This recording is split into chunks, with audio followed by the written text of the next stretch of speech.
রাধে রাধে বন্ধুরা, আজকের ভিডিওতে আপনাদেরকে বলবো যে আপনাদেরকে যদি হোয়াটসঅ্যাপে কেউ যদি কোনো ফটো ভিডিও পাঠিয়ে থাকে, সেটা আপনারা তো হোয়াটসঅ্যাপে ডাউনলোড তো করে ফেলেন, কিন্তু সেটা গ্যালারিতে সেভ হয় না বা মিডিয়া ফাইলে যায় না। তো আজকের ভিডিওতে এই সমস্যাটির সমাধান দিয়ে দেবো। শুধু 4টা প্রসেস দেখাবো। এই 4টা প্রসেসের মাধ্যমে এই সমস্যাটির সমাধান খুব সহজে হয়ে যাবে। শুধু ভিডিওটি স্কিপ না করে প্রথম থেকে শেষ পর্যন্ত দেখবেন। চ্যানেলে যদি নতুন হয়ে থাকেন তাহলে চ্যানেলটিকে সাবস্ক্রাইব করে বেল আইকনের ঘন্টাটাকে অলে করে দেবেন। তাতে কি হবে, নতুন ভিডিও নোটিফিকেশন সবার আগেই পেয়ে যাবেন। ফেসবুক পেজটিকে যদি না ফলো করে রাখেন, ফেসবুক পেজটিকে অবশ্যই ফলো করে দিবেন আর একটা লাইক অবশ্যই করে দিবেন। তো বন্ধুরা চলুন আজকের ভিডিওটা স্টার্ট করে নেওয়া যাক। তো বন্ধুরা, আপনাদেরকে হোয়াটসঅ্যাপে কেউ যদি ফটো ভিডিও পাঠিয়ে থাকে, সেটা হোয়াটসঅ্যাপে ডাউনলোড হয়ে যায়, কিন্তু গ্যালারিতে সেটা সেভ হয় না বা মিডিয়া ফাইলে সেভ হয় না। তো দেখুন কি কি প্রসেসগুলো আপনাদেরকে মাথায় রাখতে হবে। তো দেখুন, 1 নম্বর স্টেপ কি মাথায় রাখবেন, আপনাকে যে ফটো ভিডিও পাঠাবে তার চ্যাটটা যেমন আপনাদের লক যেমন না থাকে। লক থাকলে তাহলে ফটো ভিডিও তাহলে মিডিয়া ফাইল বা গ্যালারিতে সেভ হবে না।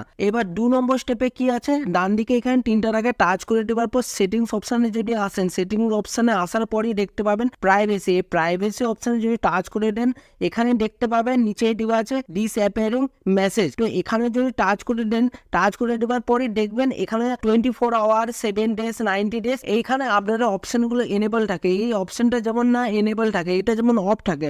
অফ থাকলে তাহলে আপনাদের ফটো ভিডিও ওগুলো মিডিয়া ফাইল বা গ্যালারিতে সেভ হতে পারবে, না হলে পারবে না। তো এইটা হচ্ছে আমাদের 2 নম্বর স্টেপ। 3 নম্বর স্টেপে কি আছে, ব্যাক করে দিবেন। ব্যাক করে দেওয়ার পর এখানে চ্যাটে টাচ করে দিবেন। চ্যাটে টাচ করে দেওয়ার পরই দেখতে পাবেন এখানে media visibility, so newly downloaded media in your device gallery. তো এই অপশনটা হয়তো আপনাদের ফোনে বন্ধ থাকবে, তো এটা মনে করে এনেবল করে নেবেন। এনেবল করে নিলে তাহলে আপনাদের মিডিয়া ফাইল বলুন বা গ্যালারিতে বলুন, ফটো ভিডিও গুলো ওগুলো সেভ হয়ে যাবে। এইটা হচ্ছে আমাদের 3 নম্বর স্টেপ গেল। তো এবার আমরা 4 নম্বর স্টেপে যাব। ব্যাক করে দিবেন। ব্যাক করে দেওয়ার পর স্টোরেজ অ্যান্ড ডেটা এখানে টাচ করে দিবেন।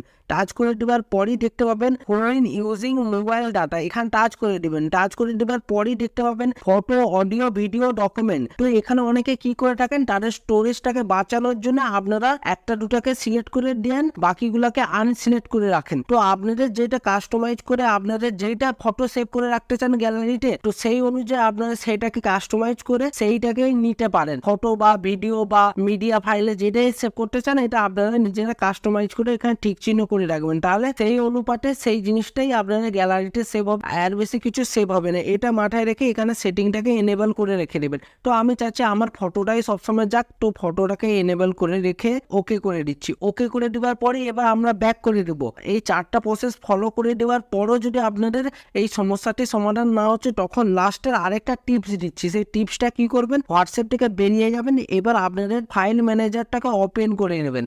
ওপেন করে নেওয়ার পরই দেখতে পাবেন এখানে ডান দিকে আপনাদের ফাইল এখানে টাচ করে দিবেন। টাচ করে দেওয়ার পরই তো এখানে প্রথমে ইন্টারনাল শেয়ার ইট স্টোরেজে এখানে যেমন সিলেক্ট থাকে, তারপর অ্যান্ড্রয়েডে এখানে টাচ করে দিবেন। টাচ করে দেওয়ার পর মিডিয়া ফাইলে আসবেন। মিডিয়া ফাইলে আসার পরই দেখতে পাবেন com.whatsapp, এখানে টাচ করে দিবেন। টাচ করে দেওয়ার পর আবার টাচ করে দিবেন, তারপর মিডিয়া ফাইলে টাচ করবেন। তো এখানে দেখতে পাবেন হোয়াটসঅ্যাপের ডকুমেন্ট, হোয়াটসঅ্যাপের ইমেজ, ফটো, স্টিকার, ভিডিও যা চান এখান দিয়েও আপনারা সেটাকে অ্যাক্সেস করে নিতে পারবেন। তো বন্ধুরা, এটাই আজকের ভিডিও ছিল। ভিডিওটি যদি ভালো লেগে থাকে অবশ্যই লাইক করে দিবেন। চ্যানেলে যদি নতুন হয়ে থাকবেন তাহলে চ্যানেলটিকে সাবস্ক্রাইব করে বেল আইকনের ঘন্টাটাকে অলে করে দিবেন। তাতে কি হবে, নতুন ভিডিও নোটিফিকেশন সবার আগেই পেয়ে যাবেন। তো বন্ধুরা, ভালো থাকবেন, সুস্থ থাকবেন। দেখা হচ্ছে নতুন ভিডিওতে। রাধে রাধে।